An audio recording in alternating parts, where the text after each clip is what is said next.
Imagine you walk into your favorite dive bar, and you see a guy in the corner buying rounds for the entire house. He's laughing, he's charismatic, and he's swiping a credit card that you know for a fact maxed out 3 years ago. The bartender keeps pouring drinks because the guy owns the building, and the bouncer won't kick him out because the bouncer is on his payroll. But here's what happened when the lights came on.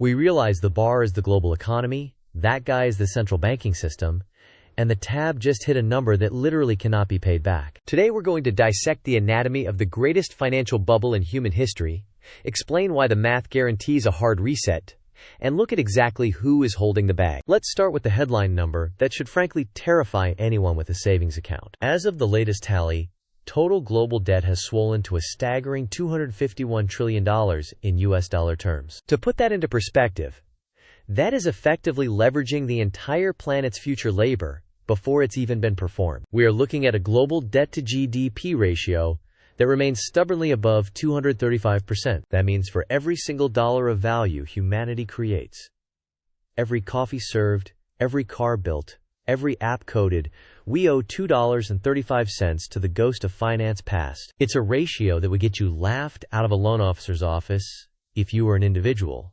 Yet it is the standard operating procedure for the world. You have to ask yourself, at what point does the creditor realize the debtor is never actually going to pay? The system is currently floating on a sea of liquidity that is rapidly evaporating. We aren't just borrowing from our grandchildren anymore.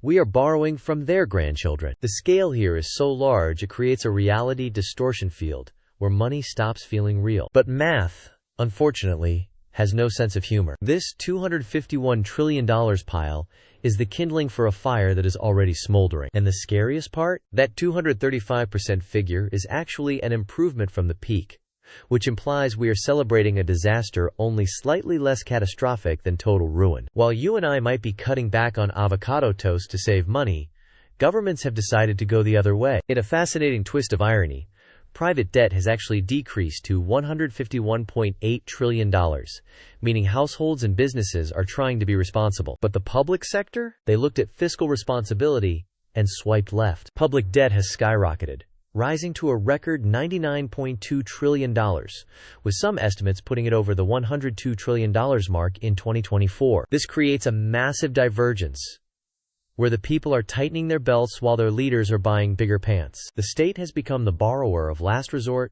first resort, and only resort. This $102 trillion isn't just a number on a spreadsheet. It represents a complete structural reliance on deficit spending to keep the lights on. When the private sector deleverages and the public sector releverages, you aren't fixing the problem.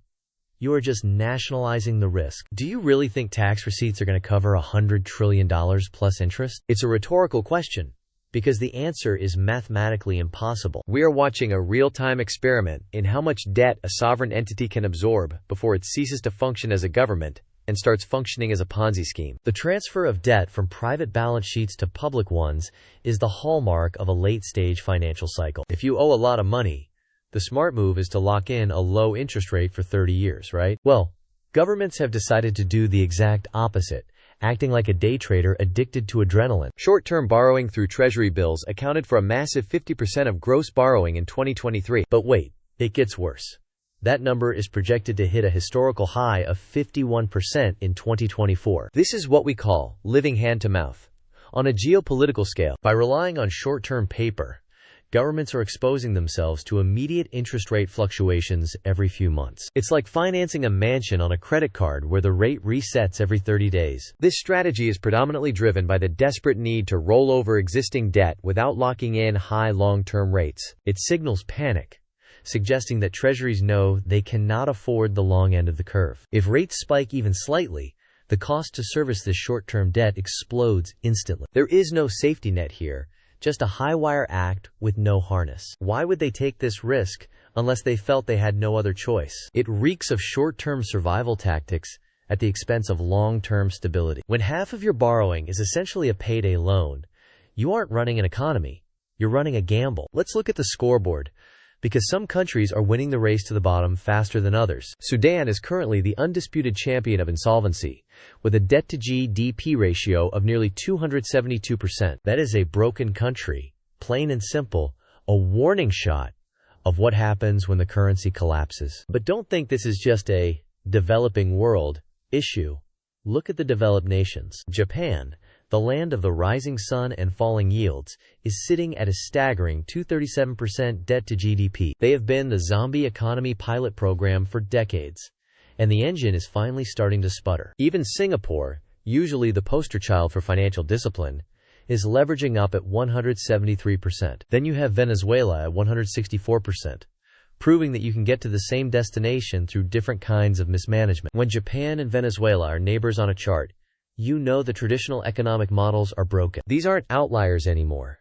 They are the trendsetters for the new normal. The varying levels of debt from Sudan's 271.98% to Japan's 236.66% show that geography doesn't matter when the math is bad. We are seeing a synchronized global drowning, just at different depths. How long can Japan hold the line before the yen evaporates? If the third largest economy in the world is technically insolvent, does money even have meaning anymore? Remember when they told us all that spending was just temporary emergency relief? Well, welcome to the permanent emergency. The global debt to GDP ratio held steady at around 83% in 2023. That might sound stable until you realize it is still well above the pre-pandemic level of 73%. We basically stepped up on a pedestal of debt and refused to step down. Even with inflation running hot, which theoretically helps lower the ratio by boosting nominal GDP, the debt load didn't budge. That means we are adding debt so fast that even record-high inflation can't erode it away. Usually,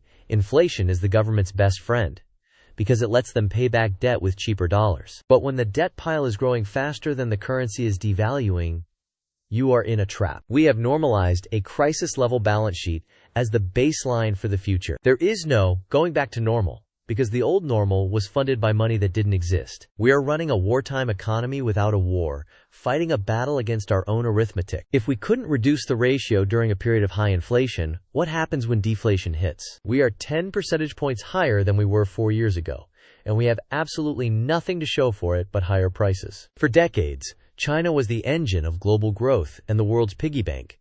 But the roles have dramatically reversed. China accounted for a massive 37% of all gross borrowing in 2023. Compare that to just 15% historically, and you see a tectonic shift in the financial landscape. The world's factory is now the world's biggest borrower, frantically injecting liquidity to keep its property market from imploding. This isn't just a Chinese problem. It is a global liquidity vacuum. If China is sucking up nearly 40% of the available credit, that leaves a lot less for everyone else. They are pivoting from being the lender of last resort to the borrower of first priority. This 37% figure signifies that the growth miracle is over and the maintenance phase has begun. You cannot build empty cities forever without eventually having to pay the concrete bill. This surge in borrowing is an act of desperation to maintain GDP targets that are increasingly detached from reality. If the Chinese engine stalls while carrying this much leverage, the shockwaves will shatter the global supply chain. The dragon is eating its own tail, and it's costing trillions to keep the feast going. When the saver becomes the debtor,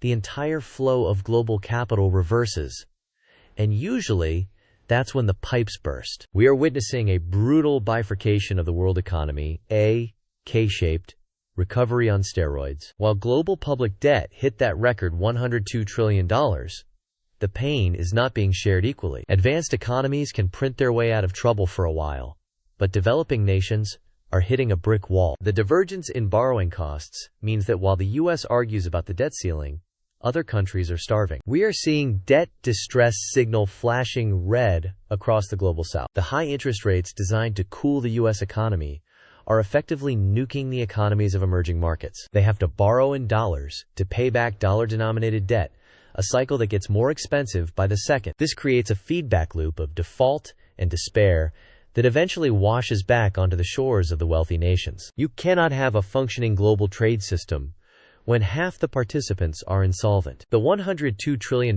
burden is crushing the weak first, but gravity comes for everyone eventually. It's a geopolitical powder keg waiting for a match. The rich countries are playing musical chairs with debt, while the poor countries are having their chairs repossessed. So let's recap the nightmare.